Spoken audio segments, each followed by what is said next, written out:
So what's the project about that you're doing? So this is a digital inclusion project, or it started off that way certainly.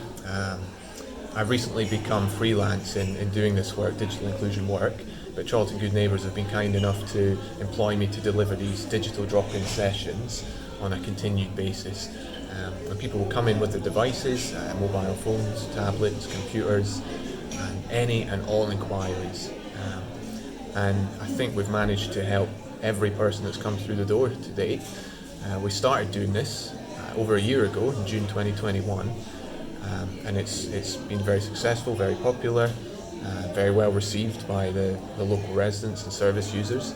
So it's good to be able to continue to deliver such a helpful service. Mm-hmm. Eventually you might find it more difficult to get people to come in because you've seen the ones who've got the real issues with laptops and mainly mobile phones, I think, isn't it? Can you think of any other ways that we could develop this service that we give, which we have found very valuable, but we might need to find new ways? Can you think of anything? Yeah, I think assisted housing is certainly one sort of area we can tap into. Again, that in terms of how I deliver the service, it involved me going out and doing essentially these digital drop-ins. But for assisted housing. I've done it for a few already, and the challenge that I have is actually just getting the managers or the wardens on board.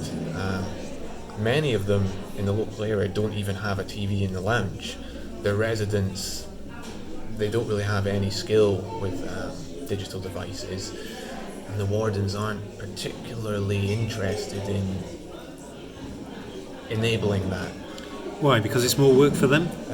That's the feeling I get, yeah, essentially. That being said, there are some that I've worked with that have been very receptive and very helpful and proactive in doing so, but not as many as I would have thought, especially given that in somewhere like assisted housing, having the residents connected and being more independent through the digital skills, I would have thought would be a real priority, but it just, it's trying to draw blood from a stone sometimes with some of the organisations.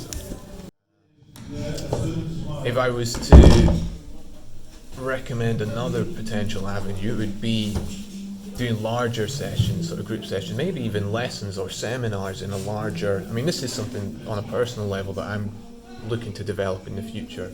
But say go into a community space, delivering a session on, for instance, how to use the NHS app, and I'd write up my own version of a guide.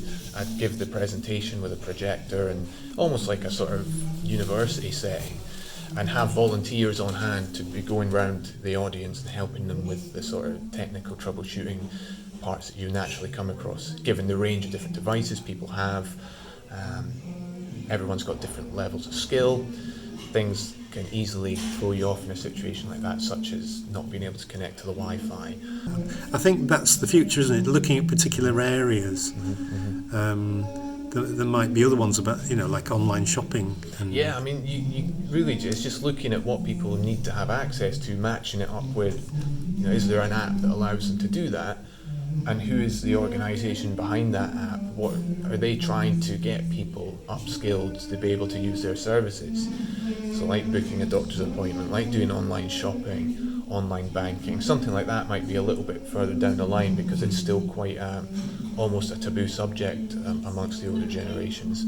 But there are many different things that are really becoming a necessity, such as being able to know how to take a photo, attach it to an email, send it to your GP, find bus times, find opening times for shopping centres and all these kind of things. Well, and also something I've noticed as well is as people get older, things can get worse. Your eyesight can get worse. Your hearing can get worse. It's about looking at how, because I knew somebody who was nearly 100 and was doing online shopping, but his eyesight had really badly deteriorated. But by increasing the font size, or there were ways round it that enabled him to keep doing it longer. And of course, that's another thing where volunteers might be able to help out as well. Yeah, volunteers are a crucial part. For my own job security, I'd say you need someone to manage the sessions, to manage the volunteers. So, for example, at the other drop-in I do at Withington Assist, we've got, as we have here, volunteers, but they're all sixth form college students. So while they have a very good understanding of what they're working with and the devices, more often than not, they'll need to come to me for something that's maybe just a bit beyond, it takes a level of technical expertise rather than a general understanding of a device. But it allows you to help more people at one time rather than me having, sat here on one desk, like a help desk, and having a queue of people and having to sort of get them on a conveyor belt almost and say, right, 15 minutes here, 15 minutes to the next person, so on. And having the volunteers, it's, you've got a whole generation of people that can address 90% of the problems that people come through the door with, the questions that they have.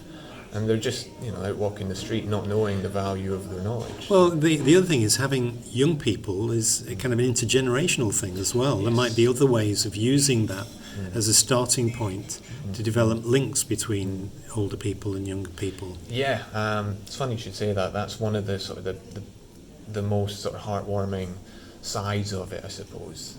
The students that I work with as volunteers that support me in delivering the digital drop-in, a lot of the older participants will come in just to have a chat with the younger people and share stories with them. They'll spend half the time just sort of generally chatting and telling life stories to each other. And we actually did a case study of the two Franks. There's Frank the student, Frank the Worthington assistant, and they would talk about, they spent half the time addressing the technical inquiries that the older Frank had, and half the time sort of just chatting about their lives and their expectations, and they really value the interaction with the younger generation. It helps the younger generation as well, especially given they've spent like the past 2 years locked down, and generally the social skills, sounds very stereotypical, but because everyone's on a device these days, they don't really get the opportunity to interact with the older generations on a one-to-one basis like that.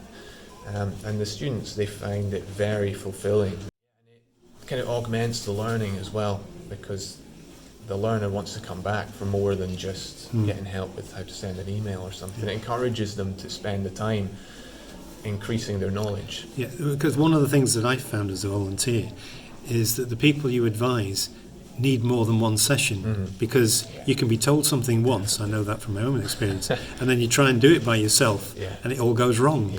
So being able to come back and try it again and again is something which I think is really important too. Yeah, the repetition side of it, especially when you're learning something that is quite alien to a lot of people, and there's a lot of information to take in for any process, even something that to me might seem simple. To the learners, obviously, it's something they've never seen before. There's all these colours, information all over the screen. They've got to remember which button to press at what time, what the process is, and you can take them through it, write them a guide. We'll need to go through it 2 or 3 times, but that's the same with learning.